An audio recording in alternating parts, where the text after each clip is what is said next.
Ciao ragazzi, io sono Riccardo, bentornati nel mio canale YouTube e nel mio piccolo laboratorio. Oggi leggeremo di nuovo il volantino della Lidl con le uscite comprese per il 7 e il 13 febbraio 2022. E giovedì 10 febbraio 2022 ci saranno gli utensili della Parkside per il fai da te. In particolare ce n'è uno molto ambito e molto richiesto, quindi la levigatrice a nastro e a disco. Ci saranno anche altri utensili pure interessanti, quindi guardiamo cosa viene proposto e commentiamolo assieme. Ma vi ho detto che ultimamente i volantini cartacei sono allineati con quelli che si trovano online sul sito o sull'applicazione? Finalmente, iniziamo! E allora andiamo direttamente a pagina 26 del volantino. Come sempre voglio farvi notare che c'è un asterisco accanto ad ogni prezzo e in basso c'è una nota nella quale ci avvisano che alcuni di questi articoli potrebbero finire in breve tempo nonostante l'attento approvvigionamento. In alto a sinistra troviamo il primo utensile per il fai da te, levigatrice a nastro e a disco, che possiedo e che vi ho già recensito, anche se questa dovrebbe essere la seconda versione. Infatti il modello che possiedo si chiama BPTS 370A1, invece questa finisce con A2, almeno dalla foto mi sembra di leggere A2, quindi sarà una versione aggiornata. Già la mia funziona benissimo, mi ci trovo bene, l'ho utilizzata tantissime volte e non ho mai avuto alcun tipo di problema. Quindi questa, essendo la seconda versione, in teoria dovrebbe essere migliorata ulteriormente. Viene prodotta dalla Shepak ed è rimarchiata Parkside. Sapete che Shepak produce diversi utensili, quindi seghe a nastro, banco sega, levigatrici, eccetera eccetera, quindi un utensile affidabile prodotto da un'azienda che si occupa proprio di questo settore. Allora, guardiamo innanzitto le caratteristiche tecniche. Avrà un numero di giri a vuoto del motore di 2980 al minuto. Il diametro del disco laterale sarà di 150 mm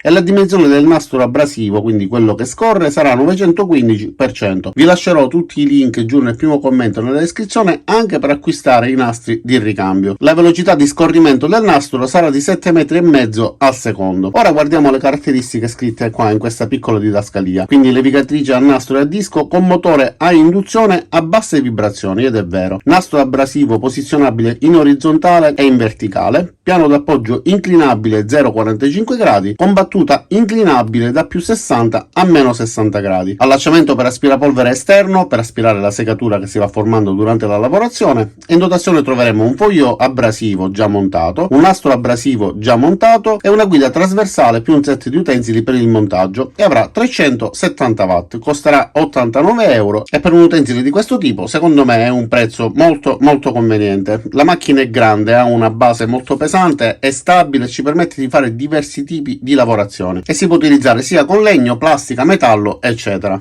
Più in basso a sinistra invece troviamo un kit di livellamento per piastrelle e serve per mettere allo stesso livello le piastrelle durante la posa. Ha un sistema che tramite una vite ci permette di livellare la piastrella che andremo a posare e metterla alla stessa altezza della piastrella precedentemente posata, quindi avere una superficie perfettamente liscia, ed impedirà che le stesse piastrelle dopo la posa scivolino, quindi si spostino, le mantiene stabili oltre che livellarle. Costerà 6,99 euro, ovviamente il tutto è riutilizzabile e sarà adatto per spessori di piastrelle che vadano da 3 fino a 16 mm, con larghezze di fuga che vanno da 2 a 4 mm. In dotazione ci saranno 49 elementi per il livellamento più una chiave inglese, insomma tutto ciò che vedete in questa foto. E a destra invece una borsa con attrezzi da lavoro, in totale 23 pezzi al costo di 24,99 euro, una borsa base da tenere in casa con diciamo tutto ciò che è necessario per fare dei lavoretti, quindi nulla di eccezionale, però diciamo che è la dotazione minima che ognuno di noi dovrebbe avere in casa. E all'interno troverete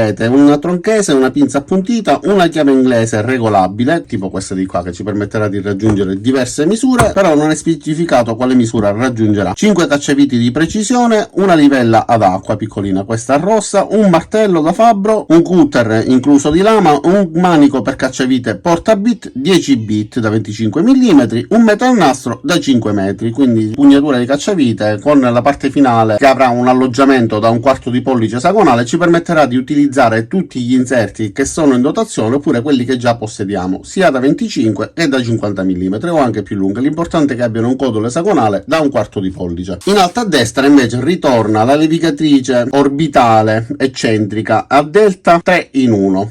Sinceramente questa l'ho utilizzata, l'ho già recensita, non mi ha entusiasmato. Può essere che abbia beccato trovato un esemplare difettoso, spero che in questa versione abbiano aggiornato qualcosa, perché anche se il codice è uguale, esteticamente si somiglia tantissimo, possiamo dire che sono praticamente le stesse. Cambia per esempio la vaschetta nella parte posteriore per la raccolta delle polveri, e in questa parte poi è possibile collegare anche l'aspirapolvere per aspirare la polvere che si forma in modo attivo anziché in modo passivo. Però nell'esemplare che avevo io aveva i gommini interni, per esempio, che si sono spezzati durante la recensione, quindi al primo utilizzo appena acquistata, e sinceramente non è una cosa positiva, quindi fate attenzione quando la comprate, fate la prova subito a cambiare i platorelli e vedete se i componenti sono di buona qualità. Quello che non mi è piaciuto, oltre al fatto che nel mio esemplare ai bassi giri non era molto efficiente, è anche la difficoltà nel cambio dei platorelli, perché richiede l'utilizzo di una chiave a brugola e in quel caso effettivamente non è molto comodo dover svitare 4 viti, dover centrare perfettamente gli alloggiamenti, riavvitare per passare ad un platorello per poi fare lo stesso lavoro per tornare al platorello precedente. Quindi sinceramente si può fare, però io lo ritengo un pochettino scomodo. Alla fine 24,99 € per avere un utensile che svolge 3 funzioni non sono tantissime. L'importante è che comunque abbia le componenti che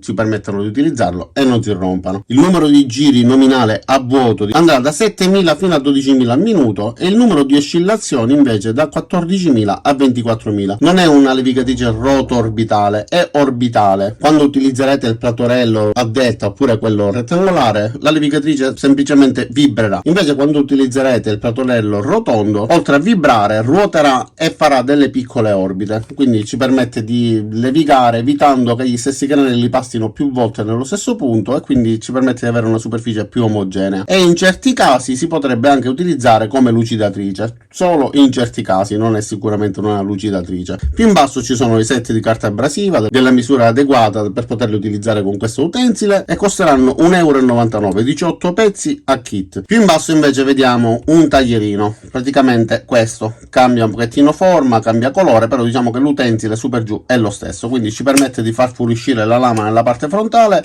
con diverse misure e avrà un alloggiamento per nascondere le lame, quindi portare delle lame di scorta nella parte posteriore. Quindi cambia la forma, cambia il colore, ma l'utensile in poche parole è lo stesso e costerà 3,99 € taglierino con le lame oppure il set di lame di ricambio di 6 pezzi. A destra troviamo invece delle ruote, set rotelle per mobili 4 o 8 pezzi a 5,99 €. Queste me le avete viste utilizzare pure diverse volte e una di queste volte addirittura le ho saldate, per esempio nel carrello della saldatrice, in un cancello in esterno, e tra l'altro sono zincate quindi non si arrugginiscono nemmeno in esterno, e sono formate appunto da set di 4 oppure 8 pezzi. Come vedete a fianco ad ogni set c'è il peso che possono portare, lo stesso troverete ovviamente riportato sulla confezione, ed il peso si riferisce alla singola ruota, quindi nel kit da 4 ruote avremo 50 kg per ogni ruota e potremo portare 200 kg per esempio nella struttura che monteremo. Obiettivamente sono fatte molto bene e in alcune strutture nelle quali l'ho montata addirittura funzionano da qualche anno, sfruttandole quasi quotidianamente. Queste invece sono 7 punte per trapano, 9,99 €. Sono delle punte molto grandi che solitamente si utilizzano con il trapano a colonna, anche se possono essere utilizzate volendo con un normale trapano o avvitatore, ma sono dimensioni un po' abbondanti e sicuramente non viene comodo. Tra l'altro richiedono la realizzazione di un preforo prima di passare a queste misure così grandi. Si tratta di queste punte, questo è un set che ho acquistato almeno 2 o 3 anni fa e queste per esempio vanno da 16 a 20 mm, poi c'è un set con punte addirittura ancora più grandi, quindi vedete che sono davvero abbondanti. Le ho utilizzate poco effettivamente perché, come vi stavo dicendo, non sono delle punte che si utilizzano quotidianamente, però effettivamente non rientrano fra le punte di uso comune quotidiano. Comunque funzionano bene, fanno il loro lavoro, ma considerate che sono comunque delle punte economiche che costano 9,99 € un set da 4 pezzi. E allora ragazzi, io ho finito anche con la lettura di questo volantino. Come avete visto la dotazione non è ricchissima, però ci sono delle cose interessanti, soprattutto la levigatrice a nastro e a disco. Se la trovate non fatevela sfuggire. Spero che questo video vi sia piaciuto, vi sia stato utile, vi abbia tenuto compagnia. Vi invito ad iscrivervi al mio canale, mettere mi piace al video, cliccare sulla campanella qua giù per attivare le notifiche e ci vediamo ai miei prossimi caricamenti. Ciao da Riccardo e a presto!